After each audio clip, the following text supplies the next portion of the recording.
Mahat.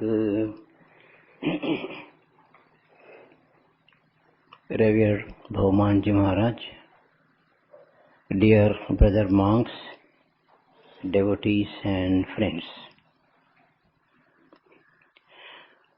Let me start with an incident which actually happened sometime during the period probably 1955 to 1960. A professor of English from one of the universities of our country had gone to England for higher studies, and he had become a student of the famous poet T.S. Eliot. Mr. Eliot one day called him and told him, "My dear young man, you have come from the land of the Bhagavad Gita. I have been studying the book for the last 25 years. I have got quite a good number of doubts and questions. I will be happy if you can spare 1 hour every week so that I can solve my problems." And the Indian professor immediately ejaculated, "Sir, what is Bhagavad Gita?"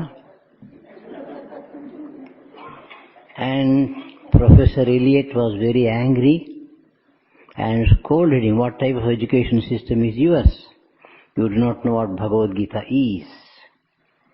So that is the importance of the text Bhagavad Gita. And probably next to the Bible, it is the most translated work among the scriptures of the world.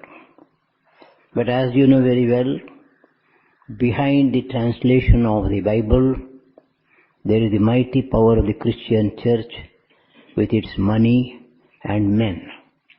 Whereas the translation of our scripture Bhagavad Gita has been done by various scholars just out of the love for the scripture. When we look at all the religions of the world, we find some common points. There is one original founder, and there is also an original scripture, most probably containing the sayings and teachings of that person, and also an organization, a church, which might have been started during his lifetime. And generally the original prophet from whom the religion starts first has some spiritual experiences, gets inspiration from God himself, and then transfers it to the people who are interested in learning from him. Gradually, a group of disciples is built up, and they continue the parampara or sampradaya, the tradition. The main purpose of a church, an organization started by such persons, is to propagate the teachings of the original prophet. Swamiji says in one place, one may be born in a church, but one should not die in it. This can be explained with one example. Suppose there is a small little plant. It has got to be hedged down, protected.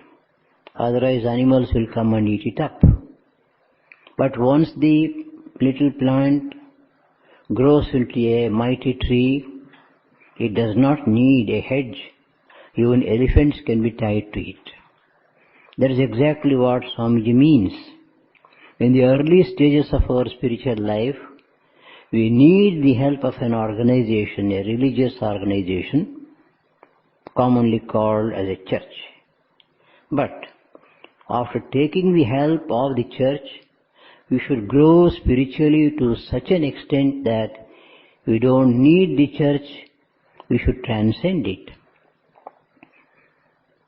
I am very happy to tell you, I had the privilege of living with and serving revered Yatishanji Maharaj for nearly 5 years as a brahmachari in the Bangalore Mutt.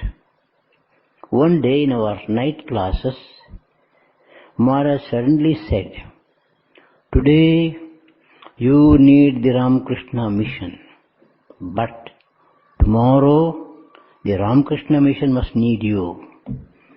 How beautifully he put it, you see. We have to grow to such an extent that we should be able to impart inspiration to the organization, to the junior members of the organization, and to the devotees and public who come. The very purpose of a church or an organization is to help us to grow spiritually. Now, coming to Hindu religion, this is the solitary exception. We don't have a single founder, we don't have a single book, we don't even have a single way of life or a church. So we can say that this is the greatest strength of Hinduism, but perhaps when we look at the way things are going on today, it may be a weakness also, because especially the Christian church, they are well organized. Money power, manpower, political power, everything is there. But we, in the name of our broadness, we have been divided to such an extent that there is practically very little of religion and spiritual life is left in us. Suppose you take a little water, you spread it on the ground. Yes, it is quite wide, but it dries up within a couple of minutes. If you put it in a test tube, even after 15 days, it will not dry up. So ultimately we need both width and depth. And Hinduism is capable of that, and it has been given by the great leaders, our religious leaders, spiritual leaders over the centuries.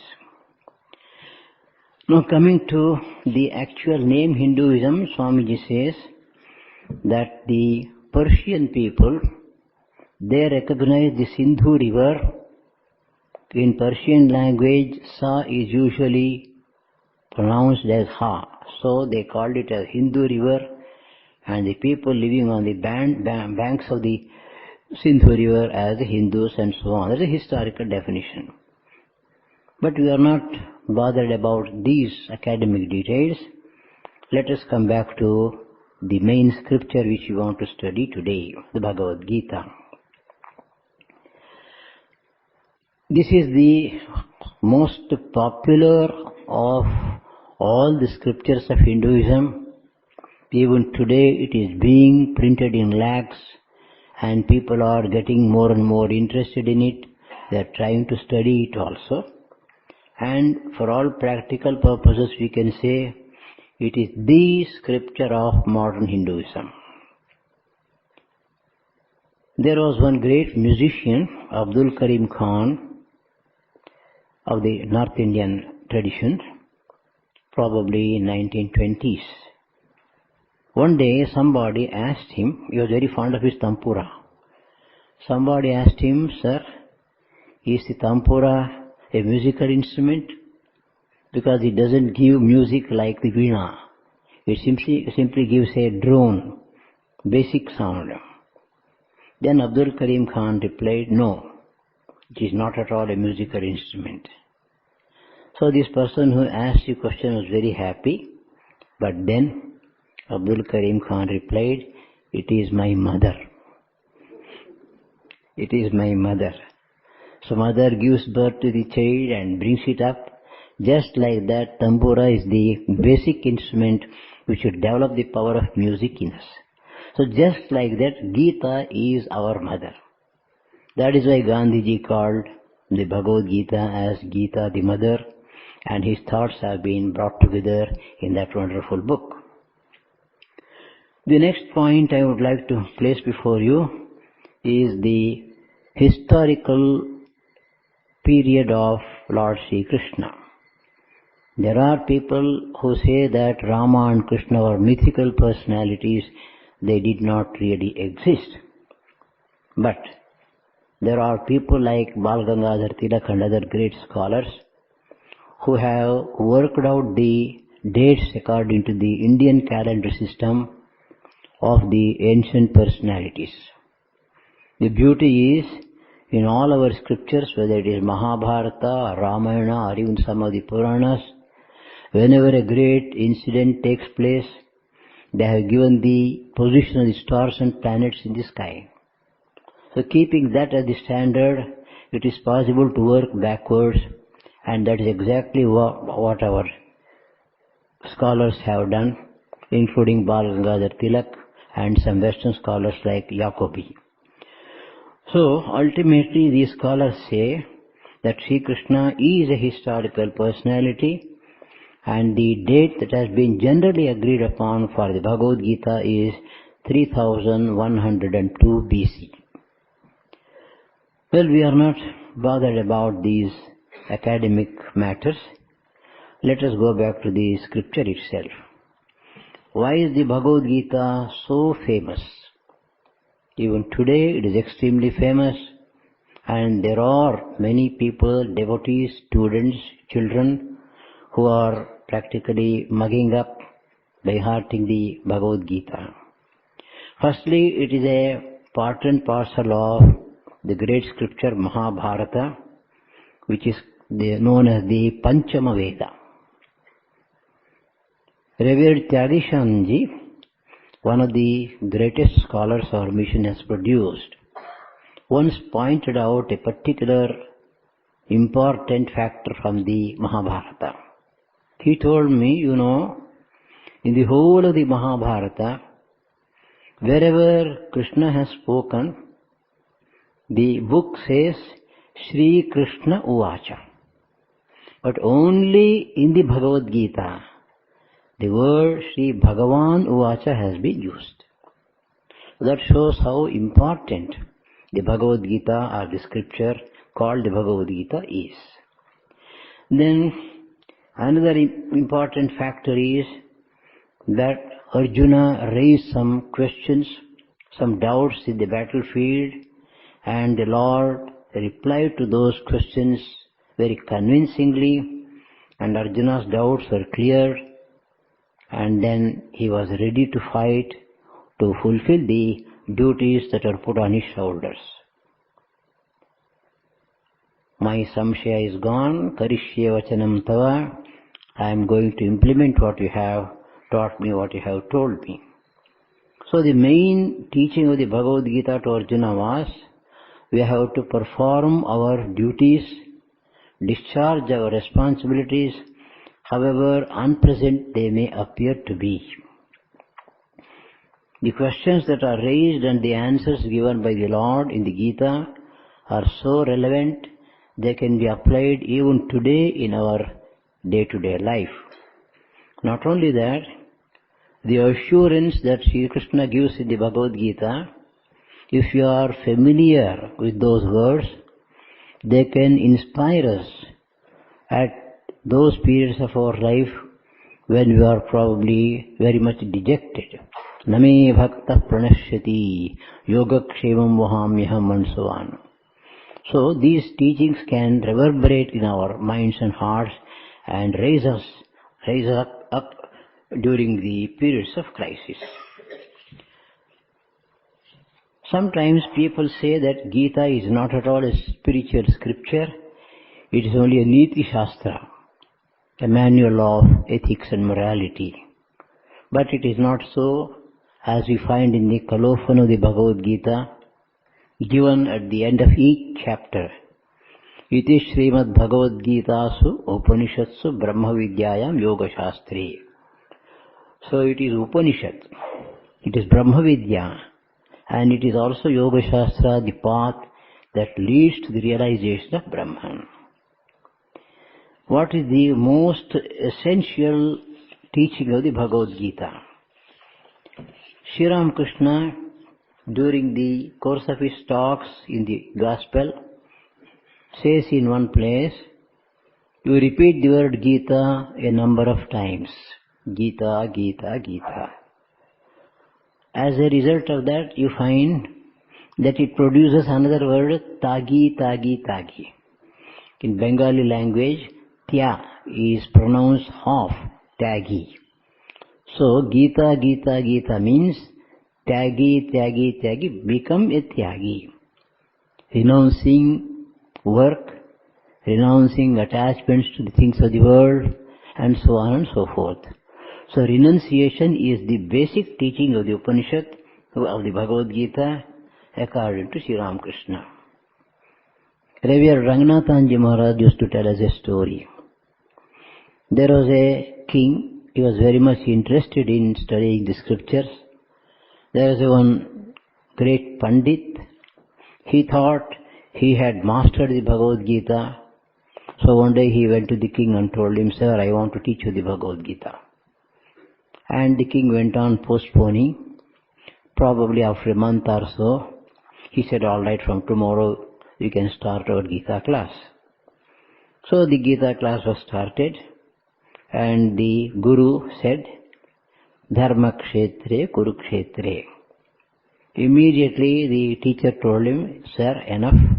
I have understood the Bhagavad Gita. You can take your Guru Dakshina and go away." Naturally, the Pandit was very angry. "I have not even started the work. How can you say that you have learned the Bhagavad Gita?" Then the intelligent king said, "Dharma kshetre kurukshetre." Just let us replace these words in a different way. Kshetre kshetre dharmam kuru. That is what the Gita says. In every field of life, you act according to dharma. One more point has to be pointed out here, important point. That is when Duryodhana goes to Gandhari for blessings, she tells him, "Yataha Krishnaha tataha dharmaha. Yataha dharmaha tataha jayaha." Go and meet your fate. So she was completely convinced about the divinity of Lord Sri Krishna and that he was the personification of dharma and victory was on his side. Just before going to the battlefield, Arjuna was advised by Krishna to perform puja to Mother Durga, Jai Durga. He did, and then Mother Durga appeared and asked him, "What do you want?" "Well, I want victory in the battle." Instead of telling Tathastu, the Divine Mother asked him the question, "Do you still doubt it?" And Arjuna was a little perplexed. He said, "Why?" "Because Krishna is on your side." So automatically, because Krishna is on your side, dharma is on your side, and victory is on your side. Now we know how the Gita begins. What is the most important doubt or question of Arjuna? Here he is telling Krishna that killing is bad, killing one's relatives and friends is even worse, and that too for the sake of a paltry kingdom. Or to put it in another way, performing our duties and discharging our responsibilities is a must. Generally we do it when things are very pleasant. When the same thing becomes unpleasant, we try to somehow withdraw or find some excuses to escape from it. So that is the main problem here. Vinoba Bhave is, in his talks on the Bhagavad Gita, has given a very nice story. There was a judge who used to award death sentences to the criminals, as they say, with the right hand, with the left hand, and so on. He was very liberal in giving death sentences. One day they brought his own son who had committed a murder, and he had to deliver the judgment. After 3 or 4 days he had written a long judgment, and the gist of the judgment was this. When this man killed the other man, he was terribly angry. A man who is angry is like a madman because his mind doesn't work. And if a madman has committed a crime, it is no crime at all. Let him go. So that is how our raga and desha will come and upset our buddhi, the discriminative faculty. So that is exactly what has happened to Arjuna here, because during the Uttara Gograhana war, he had directly fought with Bhishma and Drona and others and drove them out. But now he is hesitant to fight with the same Bhishma and Drona, because now it's a final battle. It's a question of killing or being killed. In the beginning, Sri Krishna tries to get rid of the tension with which he was attacked by the famous words Klaibyam Masmakatah Partha, and so on and so forth. Klaibyam Masmakatah Partha Naitatta Yukhodyate Krudram Hridaya Daurbalyam, and so on. But even this did not work. Then Sri Krishna had to take to regular philosophical teaching. Here I am reminded of a story which our Yatishan used to tell us in his lectures. There was a Negro boxer. One day, just by chance, he went to a church and he heard the famous teaching of Jesus Christ: if somebody beats you, hits you on the right cheek, show him the left. So he went back and said, here afterwards I am retiring from the boxing profession. And he joined the church, and after 10 years or so, he was ordained as a priest, and then he was put in charge of the same church, and the very first address or speech he delivered at the church was the same subject: if somebody beats you on the right cheek, show him the left. It so happened that one of his old boxing friends was there in the audience, and when he came down from the pulpit, he just went up to him and gave him a nice slap. Then the boxer said, boxer priest, thank God there are only two cheeks. I know what to do next. Now, this is called Prakriti, our nature. It's not so easy to conquer it. So Krishna says, Prakritistvam niyokshyati. You are a Kshatriya, you are a fighter. This is a temporary weakness. Tomorrow it will go, and you are going to fight. Anyhow, in the beginning, Sri Krishna gives him a number of arguments. Later on, develops what we know today as the Vedantic side of these teachings. Why should Arjuna fight? Firstly, because the Atman is eternal. Nobody, you are Atman, I am Atman, everybody is Atman. Therefore, there is no question of you are killing them or they killing you. From the highest philosophical standpoint, it's a matter of your swadharma, your duty, you have to do it. So since this is swadharma and it has been prescribed by the scriptures, there is no alternative for us, you have got to do it. Suppose the commander-in-chief of the Indian army, just before a war begins, let us say with Pakistan, gets Vairagya, what will happen to us? So that is the fate of the Pandavas and the fate of Arjuna here. Then the third point Krishna makes is Kirti. You are a man who has acquired so much of name and fame, but if you behave like this now, people will think that you are running away from the battlefield out of fear, as a coward. Therefore you will get a bad name. Bhayad Saranad Upartam, and so on and so forth, Krishna says in the Gita. So ultimately, Sambhavitasya cha kirtihi maranad atirichyate. You are a Sambhavita. You have got a good name and fame for your heroism. But if you get Akirti, it is worse than death. So this in brief is the teaching of Lord Krishna given to Arjuna, especially in a condensed form in the second chapter itself. Then the various ideas given here are further developed due to the questions raised by Arjuna now and then. So let us all put them together and try to find out what exactly is the essential teaching or philosophy of the Bhagavad Gita. The most important teaching of the Bhagavad Gita given by Lord Krishna is the philosophy of Nishkama Karma Yoga. And we find this for the first time in the Bhagavad Gita coming through the mouth of Sri Krishna. At that time, during Krishna's time, 5% of the people were deeply interested only in the sacrificial religion, yajnas and yagas. Day and night they used to perform one after the other various types and kinds of sacrifices which needed a lot of money and physical effort and so on. But ultimately the results were paltry, very small for all the trouble that is taken.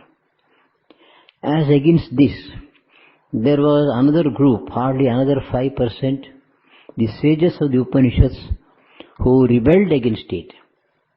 They say it is karma that produces bondage, therefore let us give up karma completely. Sarva karma parityaga. I have heard that there is a proverb in Bengali, Matha nahi betha nahi. If there is no head, there is no headache at all. So karma creates bondage, so let us give up karma altogether. But what about the 90% of the people in the society? They cannot do this, they cannot do that. They are not in a position to take to the sacrificial religion, nor can they give up their hearts and homes and go away to the forest as sannyasins and spend the rest of their life in contemplation on the Atman. But these common people, the 90% of the people, they are also interested in spiritual evolution. They must be shown a way.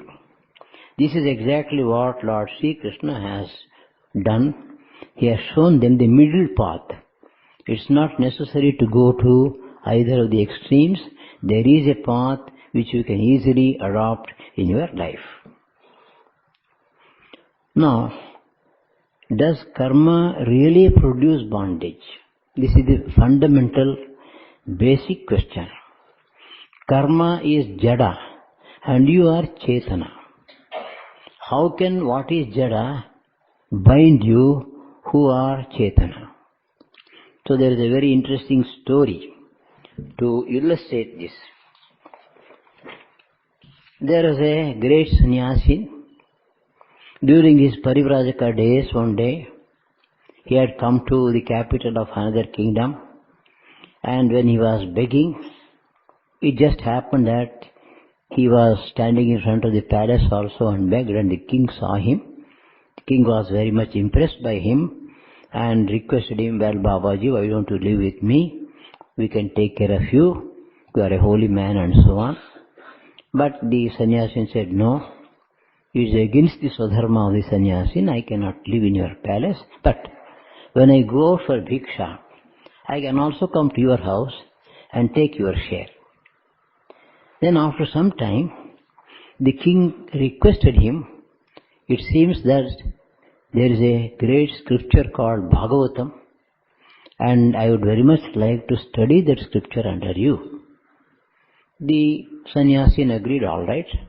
So from tomorrow, every day in the morning, between 8 o'clock and 9 o'clock, we shall have the Bhagavatam class. And in the Bhagavatam, Vairagya, as a basic quality for God realization, is very much stressed. So when this point was being repeatedly brought out by the scripture, Vairagyameva Abhayam, as one of the famous works puts it, the king started telling, well, I would very much like to give up the kingdom, retire to the forest and spend the rest of my life in tapasya. But unfortunately, the queen and my children and my ministers and others, they are not allowing me to go. Then when he repeated this for 2 or 3 days, the Babaji said, visit servants to the ashram. When they went to the ashram, the Babaji was standing in front. There is a huge tree.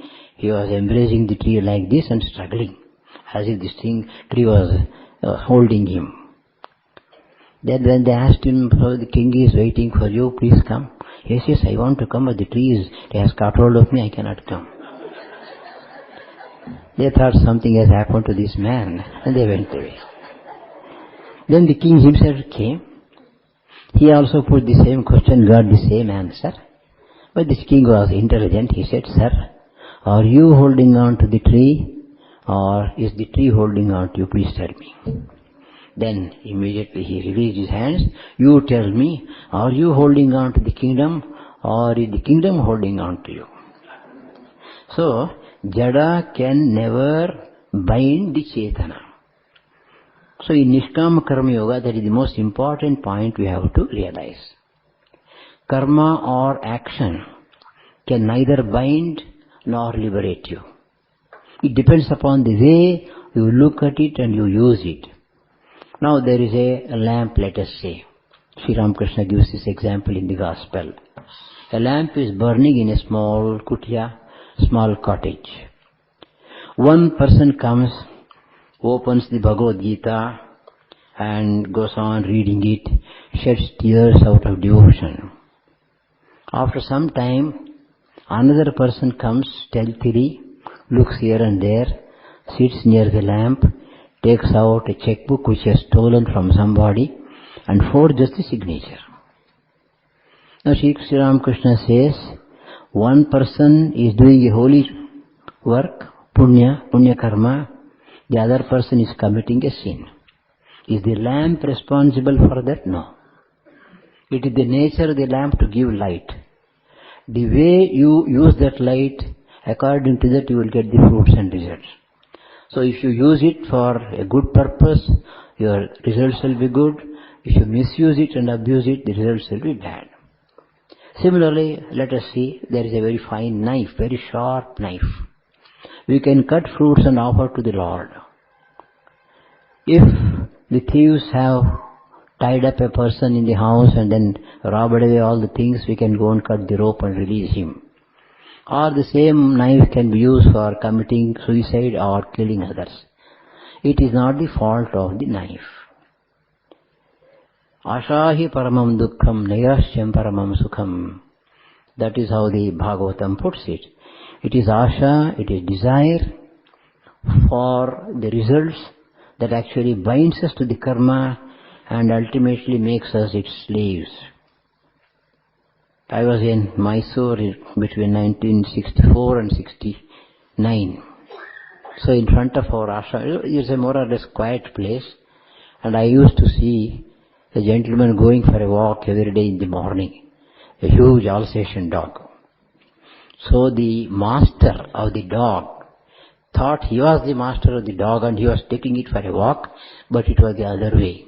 Wherever the dog pulled, he had to go. I used to enjoy that. So that is our fate. If we are attached to karma, we are finished. You see, there is a lock and the key is there. You turn it in one direction, it gets locked. Turn it in the other direction, it gets opened. Similarly, same screw and the same screwdriver, turn it in one direction, the screw gets embedded in the wood. And in the other way, if you turn it, it comes out. So ultimately, according to Sri Krishna, it is the attitude behind karma that either binds you or liberates you. So nishkamatva is important. Phalabhisandhi should not be there. We should not perform any action, any work for the sake of getting your desires fulfilled. Now there is one famous statement here, karmanyevadhikaraste ma phaleshu kadachana. This is one sentence which has often been a source of trouble for us because you are not able to correctly understand its implication. See, Krishna is telling, I have got every adhikara to perform the karma, but I don't have any adhikara for the results. So you want me to perform the karma, and you don't want me to completely, not at all take the results. Well, the word adhikara can be interpreted in a slightly different way. Adhikara can be interpreted as control. You have every control over the karma that you do it, but you have no control over the ultimate fruits and results. because so many other facts and factors are coming which are not in your hand. A student is studying for the examination, that is in his hands. He can study hard, prepare the notes, prepare himself well for the examination. But whether the question paper will be easy or difficult, it is not in his hands. A person who corrects his papers, it is not in his hands. Anything can happen in the meanwhile. So, it is our duty to perform karma, but the ultimate result is not in our hands. Daivan Chaivatta Panchamam, as Krishna says, there is a fifth factor called God. So let us surrender it at the feet of the Lord. You do your karma properly and offer the results at the feet of God. Then Sri Krishna also deals with the next question. If we are not to desire for the fruits of the karma, why should we do karma at all? We will not do any karma. Only that upon which we have control and we get the results we will do, and those actions which do not help us in any way, we shall give them up. But Krishna says, Mate Sangostva Karmani. There should be no attachment for akarma in your life. Why? Because Krishna says, the whole world is going on in the form of a chakra, Jagat Chakra. Everything is linked with one another.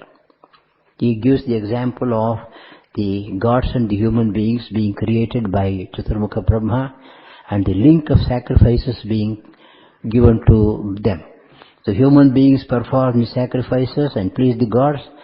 Gods are the powers, or those who have the powers over the special forces of nature, and they will give to the human beings what they want.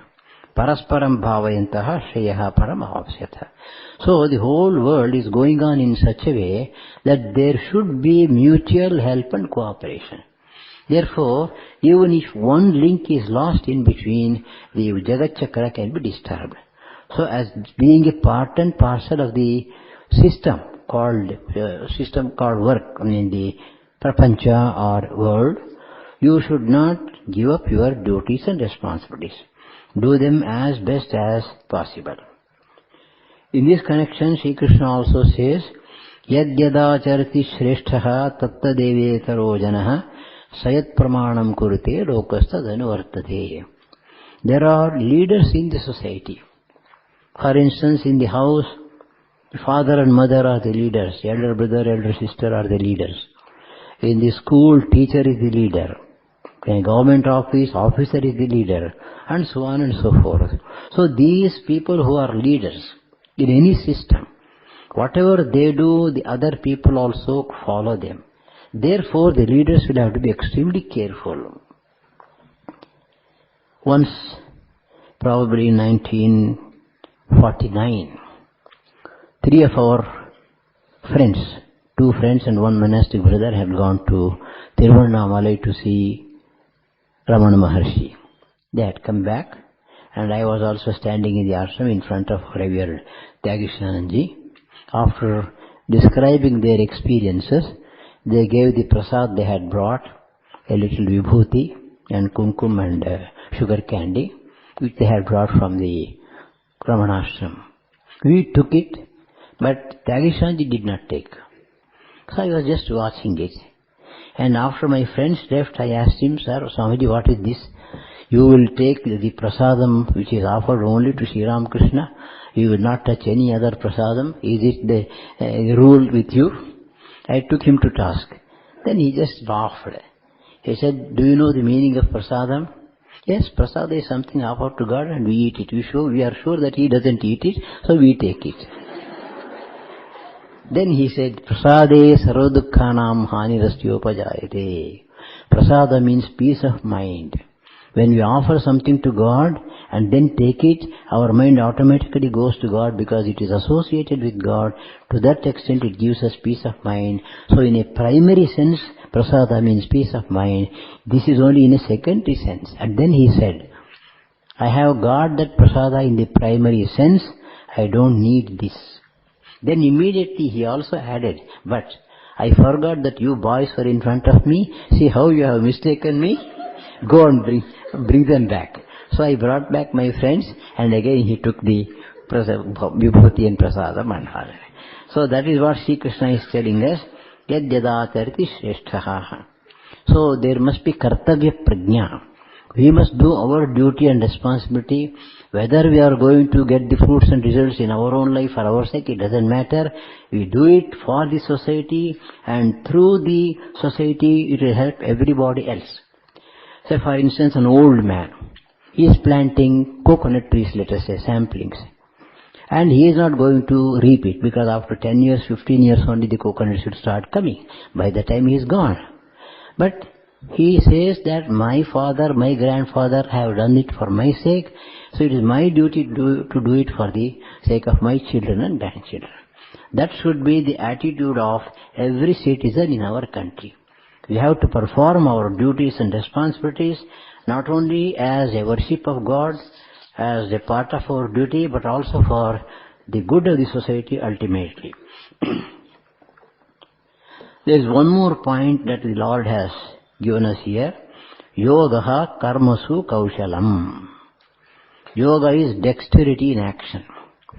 Of course, Shankaracharya says, karma kaushala means performing karma in such a way that it will not bind you, it will not cause punarjanma. That is nishkamatva.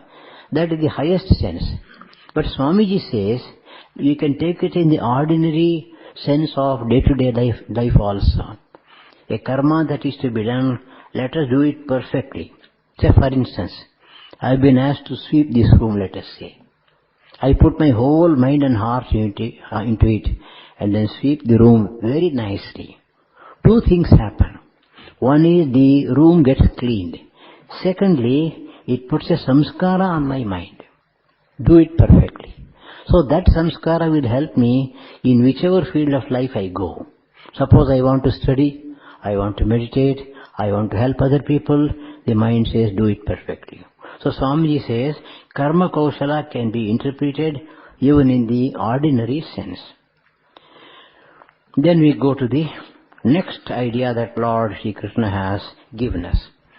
He has expanded the course of the yajnas, or the meaning of the word yajna, and also the ritual called yajna. Sahayajna praja srishtva purovacha prajapatihi parasparam bhavayantaha shreyaha param avapsyatha, and so on. The system of yajna which was created by Chaturmukha Brahma as a link between the gods and human beings has been accepted as it is by Krishna in the Gita. But he tries to take it to a higher level, goes one step further. In that connection he has used the words Dravya Yajna, Jnana Yajna, Tapo Yajna, and so on. In this yajna, the ritualistic sacrifice, what we are doing is, we are offering oblations into the fire. Something which belongs to me, I offer through appropriate mantras and offer them to deities like Indra, Mitra, Varuna and others. So sacrifice is actually self-sacrifice in another sense. Suppose somebody says, I am not capable of doing that type of sacrifice, then Krishna says, alright, what is it that you have which other people may not have? Well, I have some extra money with me. There is a poor person, why don't you give it to him? You have money with you, but there is a person who is so poor that he cannot maintain himself. You give that money to him, dana, it becomes dravya yajna. It is in no way less than the yajna system that we come across in the ritualistic scriptures. Then somebody else may say, oh no, I don't have any money at all. Alright, what do you have? I have some knowledge. I have acquired some knowledge through education and culture. Alright, here is a person who doesn't know anything. Teach him. So teaching another person what we know, that becomes jnana yajna. Then the word tapo yajna is also used there. We see that great saints and sages and seers, they perform tapas, accumulate a lot of yogic power. And they are in a position to use that yogic power for the good of other people and lift them up. You know, very often in the life, it happens that in spite of our best efforts, we are not in a position to solve our problem. So we go to a holy man, a great man, and unburden our hearts before Him, and then that person may take pity upon us and use his extraordinary yogic power and lift us up or offer a solution which would work wonderfully. So that is Tapo Yajna. In other words, the Vyashti must be for the Samashti. Whatever you have at the individual level, that should be used for good of the whole society. If that is done, then you are actually doing yajna, performing yajna. It is equivalent to any other yajna that has been prescribed or described in the scriptures. Incidentally, we can think of the Samudra Mathana story. In Samudra Mathana story we find that the Devas and Asuras, they joined together, they cooperated to produce Amrita. See, in the same way, in the best interest of the society, all people of the society, irrespective of their views and then their philosophies, they should be able to join together and work for the good of the society. This is what we are lacking in our country. If a person gets elected on a particular party ticket and becomes a chief minister or prime minister, even then he thinks of only the particular party. I still remember, after the Second World War, Attlee became the prime minister. We got the freedom. After that again he lost, and then Churchill came back. Churchill declared, I am not the prime minister of the Tory party, I am the prime minister of the whole of England, he said. That should be the correct attitude. That is what the Samudra Mathana story teaches us. Devas and Asuras are fighting with each other, but for the good of both the parties, for the good of the whole world, they were able to cooperate to produce Amrita. So this is another point which we have to remember as an important teaching of the Bhagavad Gita. Vyashti for Samashti, every individual must work for the good of the society. Another point which is clarified by the Lord in the Bhagavad Gita is the concept of pravritti and nivritti. Actually, our vritti should be according to pravritti. Whatever profession we take in this life, it should be according to our nature and nurture. Then it will be easy. And there comes the role of Swadharma. What is my nature, psychological nature, physical capacity? Let me choose that particular way of life or karma or profession which is in consonance with my nature, both inner nature and outer nature.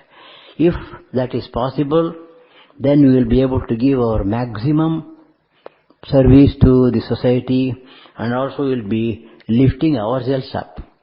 That is why Krishna says, Swadharme nidhanam shayah paradharmo bhayavaha. In fact, every person who is born and brought up in a particular religion, his whole psychological makeup is suitable only for that. Therefore, getting converted to any other type of religion in course of time produces psychological disturbances and tensions. Then the next point is Loka Sangraha. Loka Sangraha api kartum avapse. Shri Krishna says, when you look at the concept of Loka Sangraha also, you must do your duty. So what is Loka Sangraha? Loka Sangraha is trying to do good to the world. In fact, Shankara puts it in a slightly different way. He says, gathering the people together and keeping them within the limits of Dharma.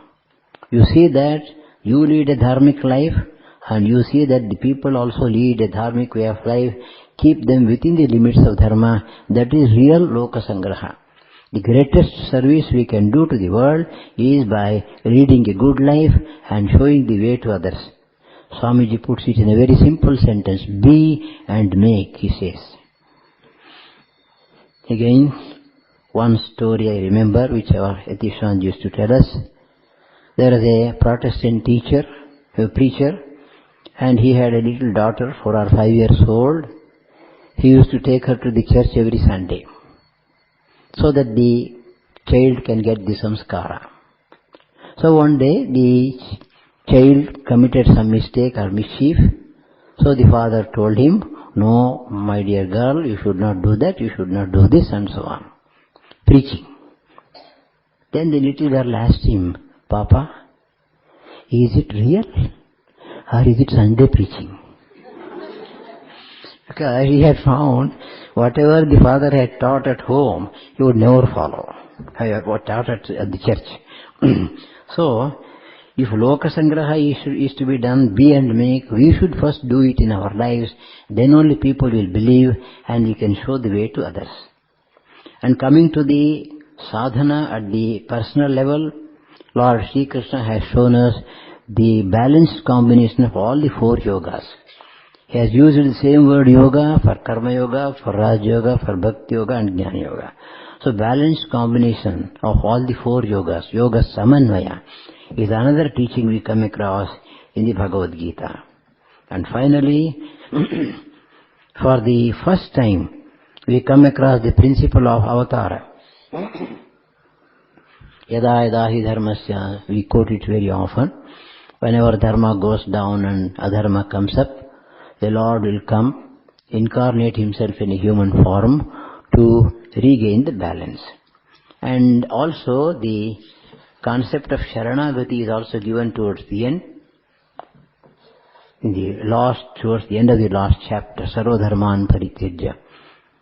So if you cannot do anything else, at least do this much, surrender everything at the feet of God, He will take care of you. So we see that the Bhagavad Gita is a complete scripture. It can cater to the sadhakas of all types. There is so much teaching, hints of sadhana there. You can pick and choose any one of them and follow that. Whatever way of sadhana you choose, ultimately that will lead to the one and the same experience. Just like the center of a circle and various radii drawn from the points on the circumference. So there is karma yoga, raj yoga, jnana yoga, bhakti yoga, complete sharanagati, and so on and so forth. So ultimately we can say that Gita is a perfect scripture for modern Hinduism and modern Hindu society. That is why it has attracted the attention of even great scholars. Even today there are people who are going into great depths in studying the Bhagavad Gita. I should thank Revered Bhaumanji Maharaj for sharing a few of my thoughts this morning on the Bhagavad Gita. Thank you.